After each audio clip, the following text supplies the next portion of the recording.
Baru-baru ini, saya didatengin temen yang ngaku rugi puluhan juta karena ketipu beli saham. Awalnya saya bingung nih, gimana caranya ketipu karena beli saham. Tapi setelah saya tanya lebih lanjut, ternyata teman saya ini ketipu bukan karena beli saham, tapi karena nitip beli saham. Maksudnya gimana, Bang? Jadi gini, ada orang yang menawarkan bantuan untuk membantu mereka membeli saham dan mereka yang kelola, dengan janji pembagian keuntungan 10% per bulannya untuk si pemilik uang.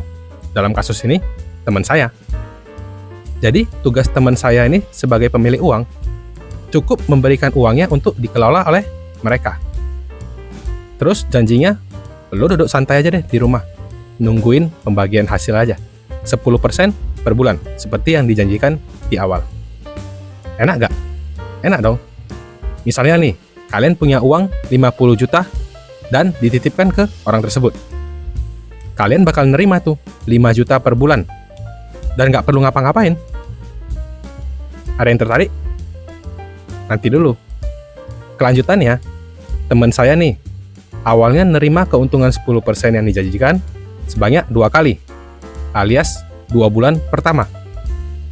Kemudian setelah itu, pembagiannya berhenti. Alasannya, sahamnya merugi dan uangnya habis. Uang yang 50 juta tadi. Beberapa waktu kemudian, orangnya malah gak bisa dihubungi lagi tuh. Dari kasus teman saya ini, saya bisa simpulkan kalau teman saya ketipu. Gak pakai embel-embel saham, jadi ya ketipu doang nih. Atau bisa dibilang investasi bodong. Kenapa? Karena biasanya dalam kasus seperti ini, si penerima uang nggak bakal memberikan perincian yang jelas nih kepada pemilik uang. Perincian tentang di mana uangnya dititipkan, dibelikan saham apa, terus belinya di harga berapa, jualnya di harga berapa. Nggak ada tuh diberikan ke si pemilik uang. Kemudian, resiko kerugian yang tadi juga nggak dijelasin di awal. Jadi si pemilik modal cuma tahu untungnya doang nih. Dan kesimpulannya, belum tentu uang yang dititipkan dibelikan saham. Karena kan nggak ada bukti transaksi saham tadi. Bener nggak? Tahu-tahu udah rugi aja. Bahkan uangnya tahu-tahu udah habis nih. Awalnya saya sempat bingung. Kok ada ya orang yang mau beli saham tapi nitip ke orang lain? Percaya-percaya aja gitu. Tapi setelah saya tanya lebih lanjut, ternyata ada 2 alasan utama kenapa orang-orang tertarik untuk melakukan ini. Alasan yang paling utama adalah iming-iming keuntungan yang besar dalam waktu singkat. Siapa sih yang nggak tertarik dengan keuntungan 10% per bulan? Artinya dalam 10 bulan, uang kalian udah balik modal nih. Belum lagi dengan embel-embel, nggak perlu ngapa-ngapain, biar kami yang atur. Tinggal terima bersih aja. Siapa yang nggak tertarik? Kemudian alasan kedua adalah karena tidak tahu secara jelas apa itu saham. Termasuk cara kerjanya, cara belinya, nggak tahu. Jadi ya percaya aja sama orang yang ngakunya lebih paham atau ahlinya. Lanjut ya. Selanjutnya kita coba bahas deh kedua alasan tadi. Mulai dari alasan pertama. Apa benar saham bisa memberikan keuntungan yang besar dalam waktu singkat? Jawabannya bisa. Tapi jangan lupa, potensi kerugian juga ada. Karena dalam jangka pendek, saham itu punya risiko kerugian yang cukup besar. Seperti yang sudah saya jelaskan di video ini. Singkatnya, saham perusahaan dengan kinerja sebagus apapun, dalam jangka pendek, harganya akan naik turun.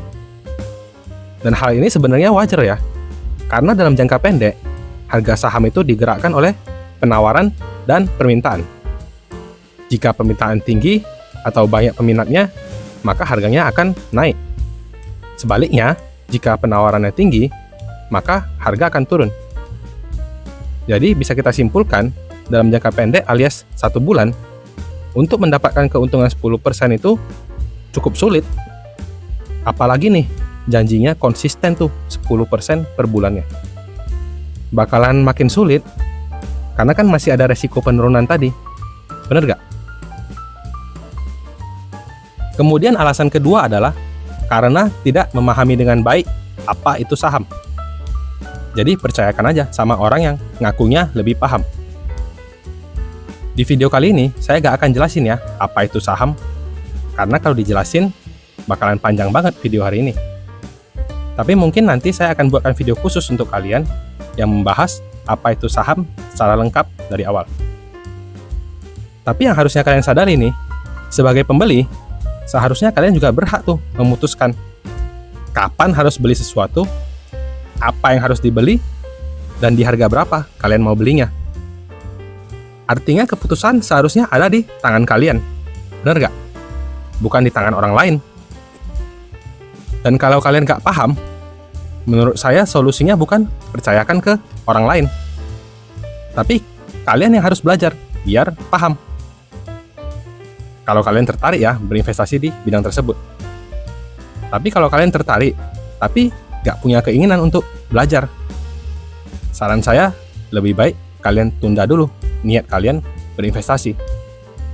Karena untuk berinvestasi di tempat yang sama sekali gak kalian pahami, resiko kalian akan semakin besar.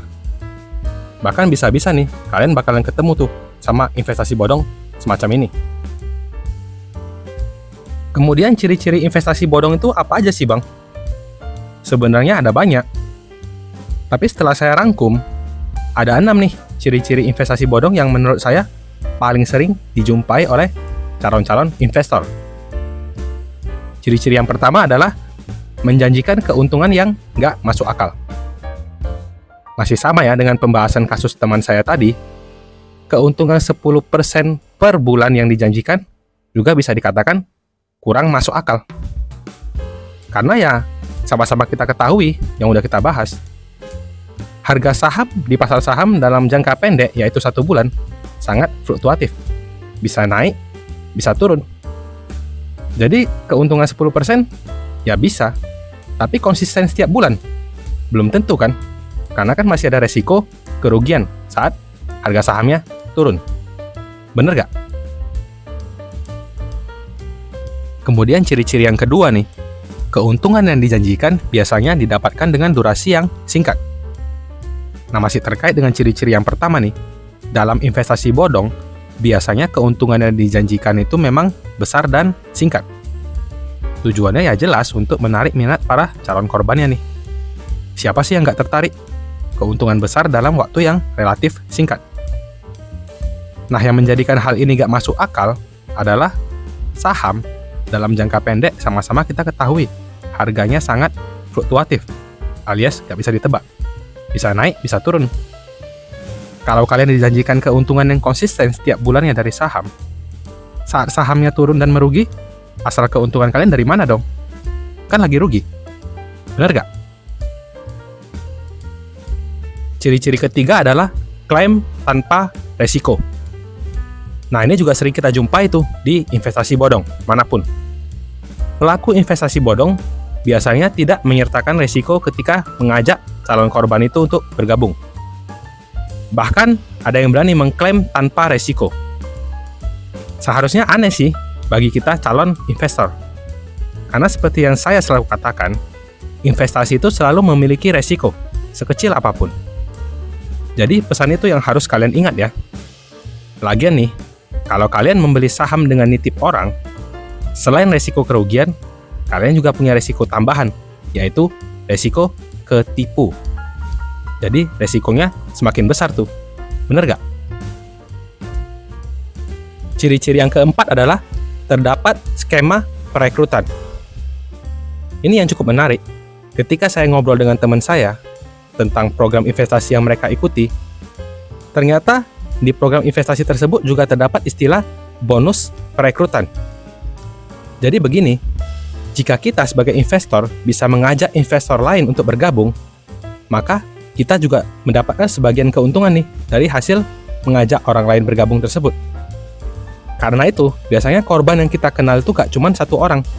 Bisa jadi beberapa orang dalam lingkungan pertemanan kita. Itu yang terjadi dengan teman saya nih. Yang jadi korban nggak cuma satu, tapi ada beberapa. Karena pasti tuh, yang diajak kan orang-orang yang kenal duluan. Bener nggak? Tapi yang kalian juga harus ingat, bukan berarti nih ya, yang ngajakin gabung itu berniat menipu kalian. Karena biasanya nih, dia juga korban. Korban yang nggak sadar kalau dia tuh lagi ketipu. Lanjut ya. Ciri-ciri kelima adalah cara pengelolaan investasi yang nggak jelas. Biasanya nih, dalam investasi bodong, kalian nggak akan dijelasin tuh kemana uangnya diinvestasikan. Tahu-tahu, udah untung aja katanya. Tapi yang kita bahas di kasus investasi saham ini, kan investasinya di saham, Bang. Ya bener, tapi kan saham itu ada banyak. Ada lebih dari 800 perusahaan yang tercatat di Bursa Efek Indonesia per hari ini. Kemudian masih ada nih perusahaan-perusahaan luar negeri yang sahamnya bisa dibeli. Nah pertanyaannya, saham perusahaan apa yang dibeli? Kapan belinya? Belinya di harga berapa? Kemudian jualnya di harga berapa nih? Biar ada untungnya. Nah jawaban dari pertanyaan-pertanyaan itu biasanya nggak akan didapatkan oleh para investor. Tahu-tahu udah untung, tahu-tahu udah rugi, nggak ada perinciannya. Jadi bisa dikatakan nggak jelas dong. Bener nggak? Ciri-ciri keenam adalah tidak memiliki izin. Perlu kalian ketahui, setiap lembaga keuangan, baik bank, asuransi, investasi, atau apapun itu, harus memiliki izin dari OJK, atau kepanjangan dari Otoritas Jasa Keuangan. Dan OJK ini tugasnya bukan hanya memberikan izin ya, tapi juga berfungsi sebagai pengatur, pengawas, pemeriksa, dan penyidikan. Tujuannya agar kegiatan keuangan dari pemberi jasa tadi berjalan dengan adil, teratur, dan transparan. Jadi kalau ada yang menawarkan investasi nih, tapi nggak berizin OJK, kalian harus hati-hati. Tips menghindari investasi bodong itu apa aja sih, Bang? Sebenarnya, kalau kalian memahami dari 6 ciri-ciri investasi bodong tadi, kalian nggak perlu tips lain tuh. Contohnya nih, kalau ada orang yang nawari investasi dengan keuntungan yang nggak masuk akal, artinya berkaitan dengan ciri-ciri pertama. Bener nggak? Ya kalian udah harus hati-hati tuh. Begitu juga dengan ciri-ciri kedua, ketiga, dan seterusnya. Nah, berkaitan dengan ciri-ciri yang keenam, yaitu izin dari OJK, akhir-akhir ini memang banyak perusahaan investasi bodong yang memalsukan surat izin dari OJK. Nah, berkaitan dengan itu, OJK sendiri juga menghimbau nih kepada masyarakat untuk mengecek keaslian surat izin OJK yang sudah beredar. Ciri-ciri surat izin OJK palsu biasanya ada 4. Yang pertama, jenis huruf dan ukuran huruf dalam satu surat biasanya berbeda alias tidak sama. Kemudian ciri-ciri kedua, usaha yang dicantumkan biasanya tidak berada dalam pengawasan OJK. Contohnya, forex, kripto, koperasi simpan pinjam, investasi trading, emas, dan lain sebagainya yang biasanya tidak dalam ranah OJK. Ciri-ciri ketiga, menduplikasi nama perusahaan yang sudah legal dengan menggunakan alamat palsu. Kemudian ciri-ciri terakhir atau keempat, mencantumkan kode QR yang biasanya nggak bisa dipindai nih. Ataupun kalau bisa dipindai, biasanya mengarah ke hal yang berbeda. Biar lebih aman ya, kalian juga bisa langsung tuh hubungin pihak OJK melalui telepon di 157 atau WhatsApp mereka di 0811 571 57157. Atau bisa juga melalui email di konsumen@ojk.go.id untuk menanyakan perihal keaslian dari surat OJK yang sudah beredar. Jadi kalau kalian sedikit lebih waspada nih dan menggunakan ke-6 ciri-ciri investasi bodong tadi sebagai bahan pertimbangan, ditambah lagi dengan jeli dalam memperhatikan keaslian surat izin OJK yang sudah beredar, saya yakin kok kalian pasti bakal terhindar dari investasi bodong. Di akhir video ini seperti biasa, pesan saya cuma satu. Orang yang paling berhak untuk menentukan kemana uang kalian diinvestasikan seharusnya adalah diri kalian sendiri. Jadi jangan mudah ya menyerahkan kepercayaan itu ke orang lain dengan iming-iming apapun ya. Dan selalu ingat pesan dari OJK sebelum berinvestasi, yaitu 2L, legal dan logis. Sekian video hari ini. Terima kasih sudah menonton dan kita obrolin duit lagi di video selanjutnya. Ternyata saham ada just tip-nya juga ya.